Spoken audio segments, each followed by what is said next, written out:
Ready?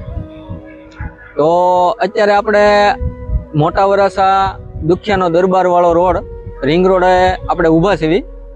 તમે આ જોઈ શકો છો, આ થોડાક સમય પહેલા આપણી જમીનની અંદર ખેતી થતી. આ તમામ ખેડૂતોની જમીન છે અને આની અંદર ટોટલ ઉત્પાદન લેતા, કોઈ શેરડી વાવતા, શાકભાજી એવું બધું વાવતા. હવે અત્યારે તમે જોઈ લો, આ કેટલા બિલ્ડિંગ બની ગયા છે, કેટલા બનવાનું કામ ચાલુ છે. અને આ અત્યારે આંબા દેખાય છે ને, એ 1 કે 2 વર્ષમાં હશે નહીં. તમને કહું ને તો આ શહેરનો વિકાસ તમે જુઓ. અત્યારે તમે જુઓ ને તો સુરતનું આપણા ભારત લેવલે ટોપમાં ટોપ વિકસતું સિટી હોય ને તો સુરત છે. અને સુરતનો અત્યારે મોટા વરાસા એરિયો એટલો બધો વિકસે છે કે એની નો પૂછો વાત તમે. અહીંયા તમને કહું ને કે સુરતની ભૂમિ એવી છે કે કોઈ પણ પ્રાંતનો માણા, કોઈ પણ રાજ્યનો માણા લગભગ સુરતના કનેક્શનમાં હશે. કોઈના કોઈ ક્ષેત્રમાં, કોઈ ટેક્સટાઇલના લાઈન, હીરાને, ઓનલાઈન, કોઈ પણ ક્ષેત્રને લઈ અને સુરતની હારે કનેક્શન હશે.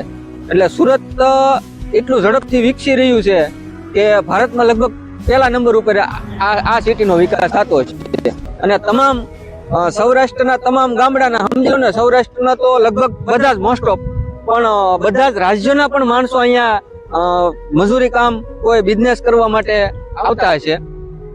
એટલે સુરતમાં તમે આ ફ્લેટ જોવો, કઈ ઓછો વિકાસ નથી.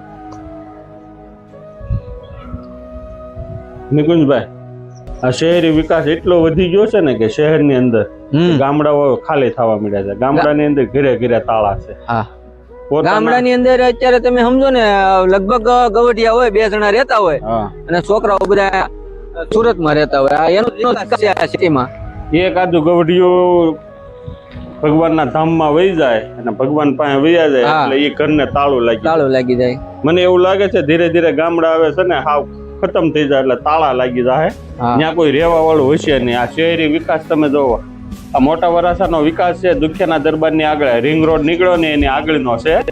પેલા અહીંયા નકરા ખેતર હતા, અત્યારે તમે જ્યાં જોવો ને બિલ્ડિંગ છે. આ આપણા smart city Surat city, green city, હરિયાળું કહેવાય ને, હરિયાળું ધરતી ઉપર. ને આ તમે જોવો વૃક્ષ વાવ્યા છે ને ફૂટપાયરી ઉપર, એ ગ્રીન આર્મી વાળાના હશે અથવા અહીંથી દેખાતું નથી કે સદભાવના વૃદ્ધાશ્રમ વાળાના હશે.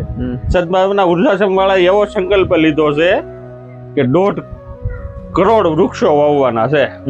પર્યાવરણ બચાવવાનું. હરેક સિટી, હરેક ગામડું રળિયામણું ને હરિયાળું હોય થવું જોઈએ. તમારું શું કેવું છે? તો એ લોકોને હું તો એમ કહું, પહેલા એને ખૂબ ખૂબ ધન્યવાદ દેવા જોઈએ કે આ આરસીસી, આ સિમેન્ટ કોન્ક્રીટના જંગલ અત્યારે બને છે, એની જગ્યાએ એ લોકો કુદરતી આ જે ઝાડવા ને એવું વાવે છે, એટલે પ્રકૃતિને બચાવે છે. એટલે એ લોકોને ખૂબ ખૂબ ધન્યવાદ. જે પણ સંસ્થાઓ જે આ ઝાડવાનું પોષણ કરે છે અને વાવે છે એ લોકોને.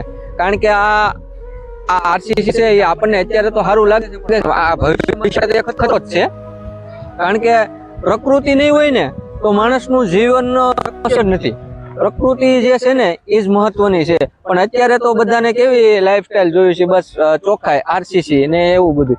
એટલે પ્રકૃતિને કોઈ અત્યારે માનતું નથી. એટલે આ લોકો જે ઝાડવા વાવવાની સંસ્થાઓ જે સેવા કરે છે એ લોકોને ખૂબ ખૂબ ધન્યવાદ. અને આવી નવી સેવાઓ કરતા રહે તો પર્યાવરણને આપણે બચાવી શકશું.